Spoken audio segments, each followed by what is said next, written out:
Hey everyone, welcome back to another video. Well, I probably look pretty ropey, actually. Definitely coming towards the end of this block towards Lanzarote, and I'm so looking forward to it. I thought I'd actually just sit down, go through some important things about the race because they've released the start list, which is mega. So that's got me really excited because there's some big names, not gonna lie. And number two, I thought I'd go through my overall kind of race plan, tell you guys what I'm thinking, what's happening, what's going through my head ahead of the race, and yeah, hopefully it'll be of some sort of interest. Every morning now, it's a struggle to get out of bed, like just aching, feeling really tired. It's a chore now. It's not enjoyable anymore. It's turned into a bit of a chore, but so close. I can almost smell it. We're leaving for Lanzarote this Sunday, and it's Wednesday morning now, so we haven't got long at all, and I can't wait to get out there. I've just got to put the final stages of the work together, and then it's all about the taper down towards the race, which I'm looking forward to. Really looking forward to. And I'm hoping I can get enough fuel in my car to get me to the airport, because that could be an issue. So fingers crossed there's enough diesel at the petrol station, but well, that's an issue for another day. So like I said, they have released the start list for Lanzarote, and yeah, it's pretty big. It's pretty jam-packed full of quality athletes, which I'm really excited for.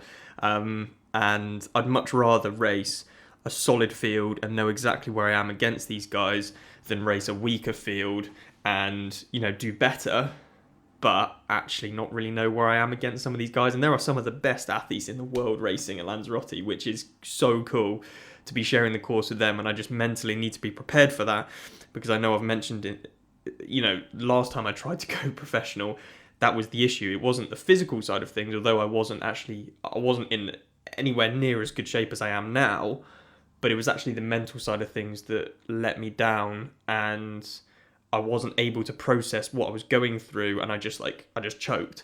Whereas this time I've really been trying to work on the psychological side of things, and hopefully when I'm on the start line and I'm racing with these guys, I can race with them rather than just panic and kind of go into like a shutdown mode and just make stupid decisions. There's some pretty big names on this start list, I won't lie. I'll go through a few specific ones, but to be honest, I've probably missed off a few off this list because I don't know all of them. And there'll probably be a few people commenting on this video, and if you do know anyone who's a sick athlete, then comment in the comment section below, because some of these guys I don't actually know. I'm not gonna lie. But anyway, we've got Niels Fromhold, who's just a quality athlete, very, very strong. He's gonna probably bring an absolute stormer of a race, so looking forward to racing against him. Reece Barkley, raced him a number of times actually, and he knows the island like the back of his hand because he spends a lot of time out there, so I'm expecting a good result from him, so that would be really cool to race with him. We've got, now I'm sorry if I butcher your name, Maurice Clavel. He's a very good athlete, very, very good. He's always at the pointy end of the races, so that's going to be really cool. Looking forward to that. Tom Davis, he's on the start list. Who knows if he's going to be there? I have no idea. He seems to be on every bloody start list. So Tom, if you're there, look forward to racing against you, mate. Yeah, let me know. Shoot me a message if you're going to be there, because it'd be good to hook up before the race. Tom, if Tom has a good day and like everything goes well for him, he is a force to be reckoned with. He will have a phenomenal day. So yeah, that'll be really cool. And last but not least, and he's not on the start list, but I have seen on his Instagram he's doing the race, and this is like one of the biggest names out there at the minute. And again, if I butcher your name, it's not like you're going to be watching this video anyway, so who cares? Daniel Bakkergaard. Some of you might have no idea who this geezer is.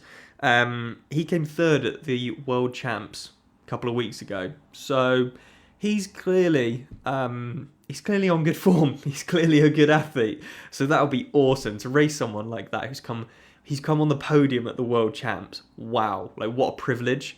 And that's the kind of way I'm looking at it, rather than being really nervous about it and almost feeling like the imposter syndrome that I mentioned in a couple of videos ago. And also, I mentioned in the Oxygen Addict podcast with Rob. That was a really good chat. If you want to go and check that out, I'll link it in the description below. And I talked about this imposter syndrome and the fact that when you're racing against guys like that, you can get on the start list and feel like you don't belong there, and then you can make bad decisions and you can freak out and just choke, basically. Whereas actually I want to get there and just feel like really grateful to be in that position. Like, it's a privilege to be on that start line with those guys. It's a privilege to race against these guys, and it's a privilege to feel those emotions. And I think that's really kind of changing the negative into a positive, accepting that the nerves are going to be there, because they are. Like, you can't, if you're not nervous, it doesn't really matter to you, does it? And nerves do help you to some degree. They can be destructive if you let them be. So that's the start list gone through. We're gonna be there like a week before the race, so it'd actually be really cool to meet up with some of these guys. They probably have no idea. No, they definitely have no idea who I am. But it'll be cool to get some videos done with them.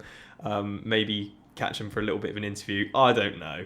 If you want to see anything specific when we're out in Lanzarote, comment in the comment section below. I will be doing a race week kind of series and episodes leading up to the race, similar to Lionel Sanders' stuff, but just better. Just a little bit better. So that's going to be really cool when we're out there. So I'm going to be doing, a video on the Monday, Wednesday, and the Friday leading up to the race, and then the following Monday will be the race day video. Just showing you guys what it's like out there. Should be really cool. I'm so excited to get out there.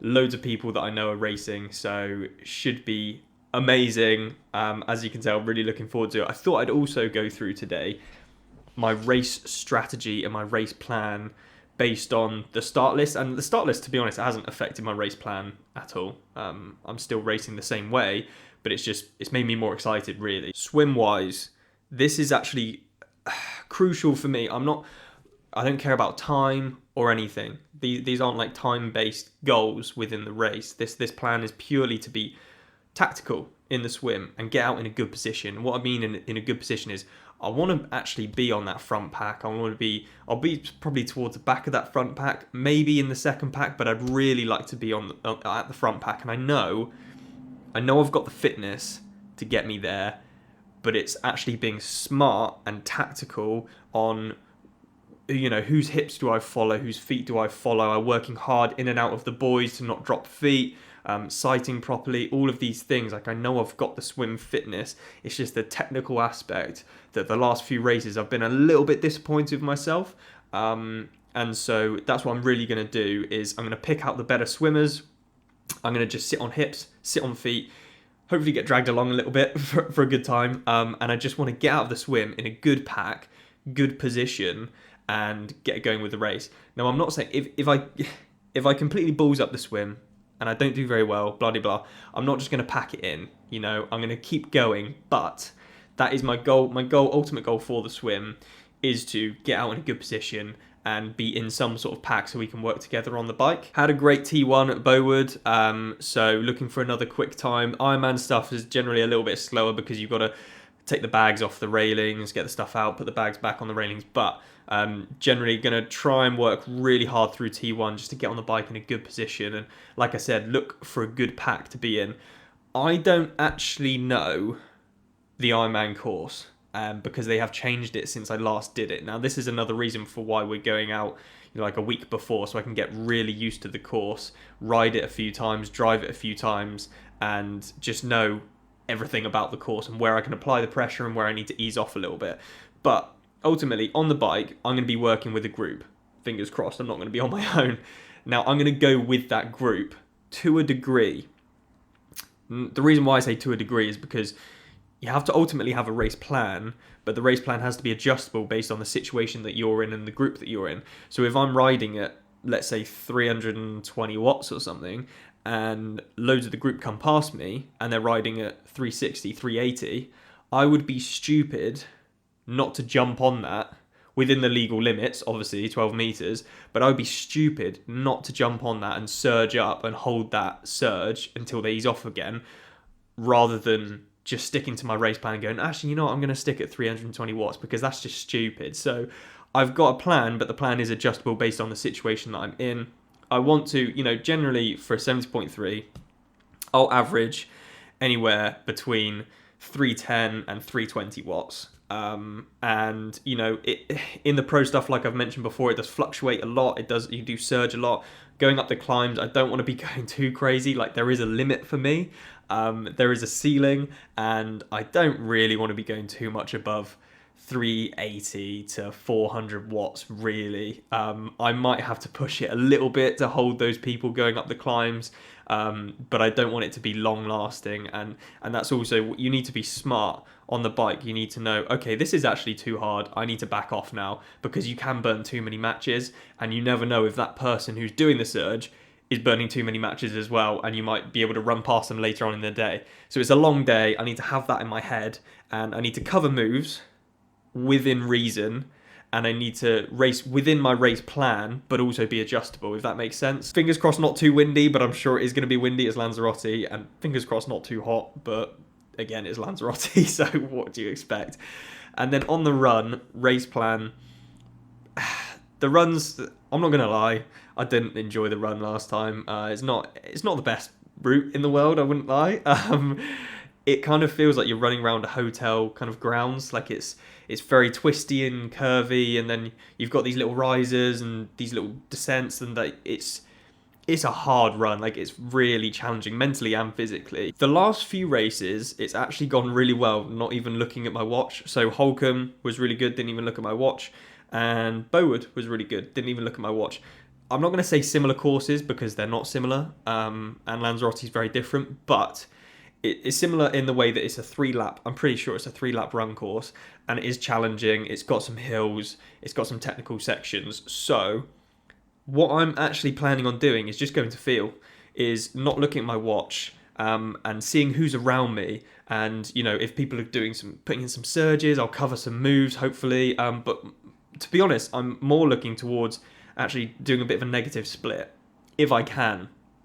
It's very hard to do, but if I can kind of be a little bit more reserved on the first lap, second lap, build it a little bit, third lap, just leave it all out there, so I'm confident I can get to that finish line. Because I guess the biggest thing for me would be, I don't want to be running with someone on lap 1 and then running really quick and me just blowing up completely and not even managing to finish in a good time. Whereas I'd much rather let them go and be confident that I'm going to build into it, and I'm probably going to catch them, or fingers crossed I'm going to catch them. So that's going to be my mentality going into it, is, like I've said for the bike stuff, is having my race plan, but being adjustable and being smart about it, like staying within my plan to a degree.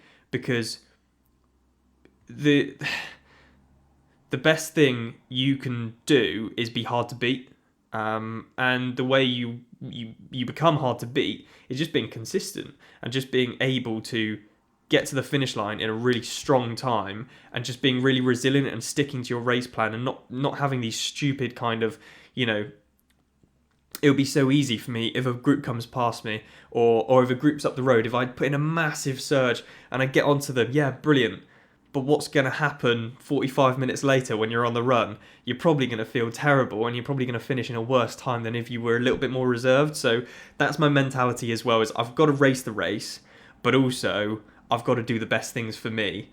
And it's going to be interesting, you know. It's very easy to talk about my race plan now when I'm sat at my desk, nice and chilled. When you're in the moment, it's very different, and you've got to be cool-headed. You've got to make calculated decisions rather than just being like, yeah, screw it, I'm just going to do this. It's not clever. I've done it before, and it doesn't help you at all. You might feel like a legend for a couple of minutes, but then you're going to regret it. So yeah, ultimately that's my plan. Like I've said, it's not a super strict plan, but I have got some specific goals and restrictions for myself, just to hold myself back a little bit, to make sure that I'm not being an idiot, basically. Thanks again so much for supporting the channel, supporting myself.